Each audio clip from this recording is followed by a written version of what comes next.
வணக்கம். ஒரு நிமிஷம் யோசிச்சு பாருங்க. நீங்க உயிருடன் இருக்கிறீங்க. ஆனா, உங்களுக்காக உங்க சொந்தக்காரங்க ஒரு இறுதி ஊர்வலம் நடத்துறாங்க. இத கேக்கும்போது கொஞ்சம் பயமா, கொஞ்சம் விசித்திரமா தோணுதா? ஆனா, இது கதை இல்ல. நிஜம். நம்ம தென்னிந்தியாவுல இன்னைக்கும் நடக்கிற ஒரு ஆழமான நம்பிக்கை. இது வெறும் சடங்கில்ல. நன்றியோட உச்சம். உயிருடன் ஒரு இறுதி ஊர்வலம். இது என்ன சடங்கு? ஏன் ஒருத்தர் தன்னோட இறுதி ஊர்வலத்தையே நடத்தணும்? இதுக்கான பதில் தஞ்சாவூர் மாவட்டத்துல ஒரு சின்ன ஊர்ல இருக்கு. வலங்கைமான்.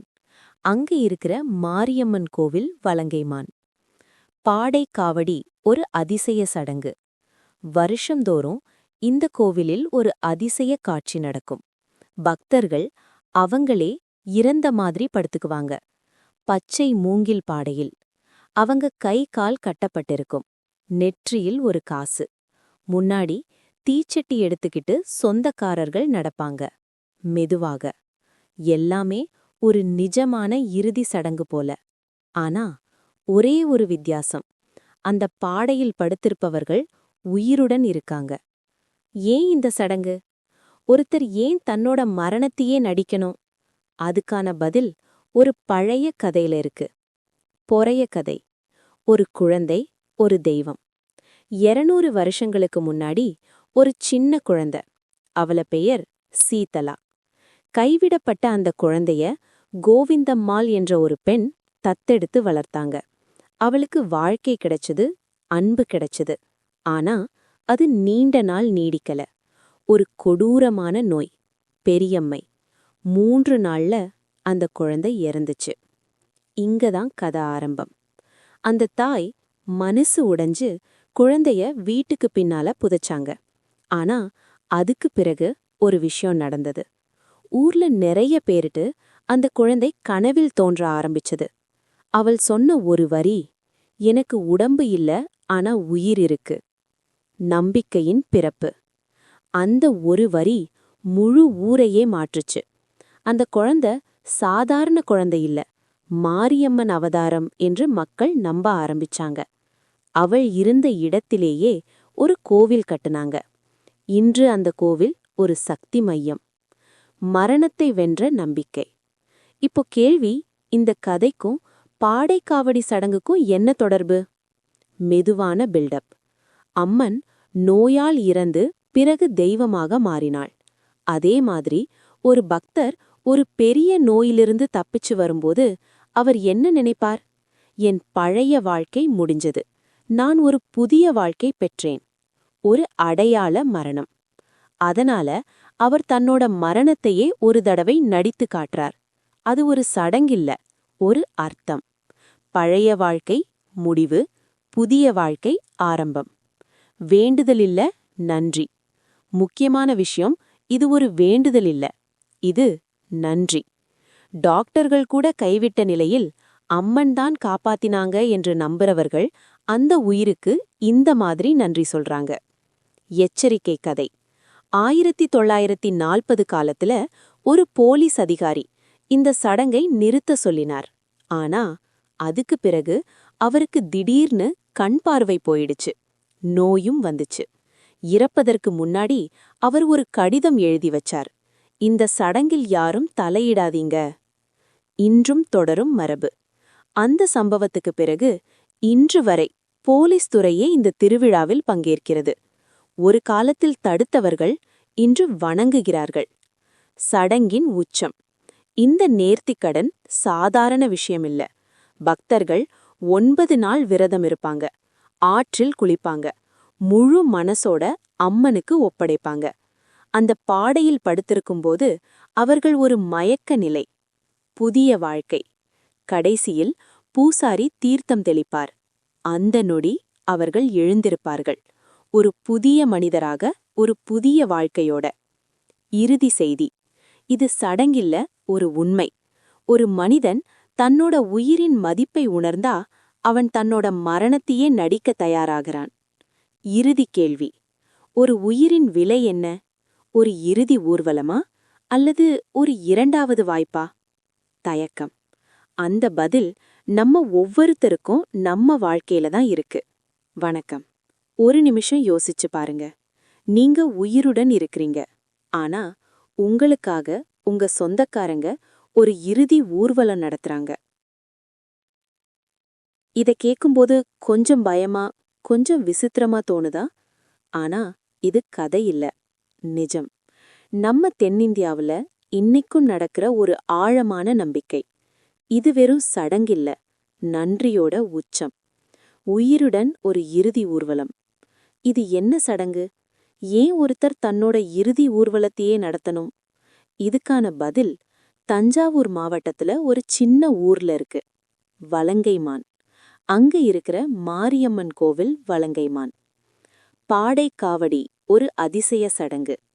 வருஷந்தோறும் இந்த கோவிலில் ஒரு அதிசய காட்சி நடக்கும். பக்தர்கள் அவங்களே இறந்த மாதிரி படுத்துக்குவாங்க. பச்சை மூங்கில் பாடையில். அவங்க கை கால் கட்டப்பட்டிருக்கும். நெற்றியில் ஒரு காசு. முன்னாடி தீச்சட்டி எடுத்துக்கிட்டு சொந்தக்காரர்கள் நடப்பாங்க. மெதுவாக. எல்லாமே ஒரு நிஜமான இறுதி சடங்கு போல. ஆனா ஒரே ஒரு வித்தியாசம். அந்த பாடையில் படுத்திருப்பவர்கள் உயிருடன் இருக்காங்க. ஏன் இந்த சடங்கு? ஒருத்தர் ஏன் தன்னோட மரணத்தையே நடிக்கணும்? அதுக்கான பதில் ஒரு பழைய கதையில இருக்கு. பொறைய கதை. ஒரு குழந்தை, ஒரு தெய்வம். 200 வருஷங்களுக்கு முன்னாடி ஒரு சின்ன குழந்தை. அவள பெயர் சீதலா. கைவிடப்பட்ட அந்த குழந்தைய கோவிந்தம்மாள் என்ற ஒரு பெண் தத்தெடுத்து வளர்த்தாங்க. அவளுக்கு வாழ்க்கை கிடைச்சது, அன்பு கிடைச்சது. ஆனா அது நீண்ட நாள் நீடிக்கல. ஒரு கொடூரமான நோய், பெரியம்மை. 3 நாள்ல அந்த குழந்தை இறந்துச்சு. இங்கதான் கதை ஆரம்பம்.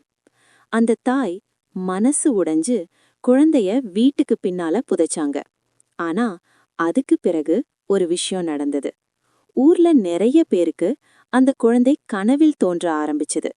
அவள் சொன்ன ஒரு வரி, எனக்கு உடம்பு இல்ல, ஆனா உயிர் இருக்கு. நம்பிக்கையின் பிறப்பு. அந்த ஒரு வரி முழு ஊரையே மாற்றுச்சு. அந்த குழந்தை சாதாரண குழந்தை இல்ல, மாரியம்மன் அவதாரம் என்று மக்கள் நம்ப ஆரம்பிச்சாங்க. அவள் இருந்த இடத்திலேயே ஒரு கோவில் கட்டுனாங்க. இன்று அந்த கோவில் ஒரு சக்தி மையம். மரணத்தை வென்ற நம்பிக்கை. இப்போ கேள்வி, இந்த கதைக்கும் பாடைக்காவடி சடங்குக்கும் என்ன தொடர்பு? மெதுவான பில்டப். அம்மன் நோயால் இறந்து பிறகு தெய்வமாக மாறினாள். அதே மாதிரி ஒரு பக்தர் ஒரு பெரிய நோயிலிருந்து தப்பிச்சு வரும்போது அவர் என்ன நினைப்பார்? என் பழைய வாழ்க்கை முடிஞ்சது, நான் ஒரு புதிய வாழ்க்கை பெற்றேன். ஒரு அடையாள மரணம். அதனால அவர் தன்னோட மரணத்தையே ஒரு தடவை நடித்து காட்டுறார். அது ஒரு சடங்கில்ல, ஒரு அர்த்தம். பழைய வாழ்க்கை முடிவு, புதிய வாழ்க்கை ஆரம்பம். வேண்டுதல் இல்ல, நன்றி. முக்கியமான விஷயம், இது ஒரு வேண்டுதல் இல்ல, இது நன்றி. டாக்டர்கள் கூட கைவிட்ட நிலையில் அம்மன் தான் காப்பாத்தினாங்க என்று நம்புறவர்கள் அந்த உயிருக்கு இந்த மாதிரி நன்றி சொல்றாங்க. எச்சரிக்கை கதை. 1940 காலத்துல ஒரு போலீஸ் அதிகாரி இந்த சடங்கை நிறுத்த சொல்லினார். ஆனா அதுக்கு பிறகு அவருக்கு திடீர்னு கண் பார்வை போயிடுச்சு. நோயும் வந்துச்சு. இறப்பதற்கு முன்னாடி அவர் ஒரு கடிதம் எழுதி வச்சார். இந்த சடங்கில் யாரும் தலையிடாதீங்க. இன்றும் தொடரும் மரபு. அந்த சம்பவத்துக்கு பிறகு இன்று வரை போலீஸ் துறையே இந்த திருவிழாவில் பங்கேற்கிறது. ஒரு காலத்தில் தடுத்தவர்கள் இன்று வணங்குகிறார்கள். சடங்கின் உச்சம். இந்த நேர்த்திக்கடன் சாதாரண விஷயமில்ல. பக்தர்கள் 9 நாள் விரதம் இருப்பாங்க. ஆற்றில் குளிப்பாங்க. முழு மனசோட அம்மனுக்கு ஒப்படைப்பாங்க. அந்த பாடையில் படுத்திருக்கும்போது அவர்கள் ஒரு மயக்க நிலை. புதிய வாழ்க்கை. கடைசியில் பூசாரி தீர்த்தம் தெளிப்பார். அந்த நொடி அவர்கள் எழுந்திருப்பார்கள். ஒரு புதிய மனிதராக, ஒரு புதிய வாழ்க்கையோட. இறுதி செய்தி. இது சடங்கில்ல, ஒரு உண்மை. ஒரு மனிதன் தன்னோட உயிரின் மதிப்பை உணர்ந்தா அவன் தன்னோட மரணத்தையே நடிக்க தயாராகிறான். இறுதி கேள்வி.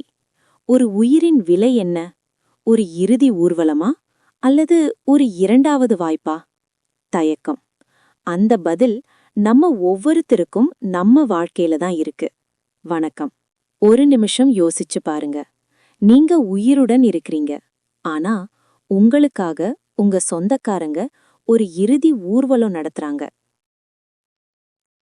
இத கேக்கும்போது கொஞ்சம் பயமா, கொஞ்சம் விசித்திரமா தோணுதா? ஆனா இது கதை இல்ல, நிஜம். நம்ம தென்னிந்தியாவுல இன்னைக்கும் நடக்கிற ஒரு ஆழமான நம்பிக்கை. இது வெறும் சடங்கில்ல, நன்றியோட உச்சம். உயிருடன் ஒரு இறுதி ஊர்வலம். இது என்ன சடங்கு? ஏன் ஒருத்தர் தன்னோட இறுதி ஊர்வலத்தையே நடத்தணும்? இதுக்கான பதில் தஞ்சாவூர் மாவட்டத்துல ஒரு சின்ன ஊர்ல இருக்கு. வலங்கைமான். அங்க இருக்கிற மாரியம்மன் கோவில் வலங்கைமான். பாடை காவடி ஒரு அதிசய சடங்கு.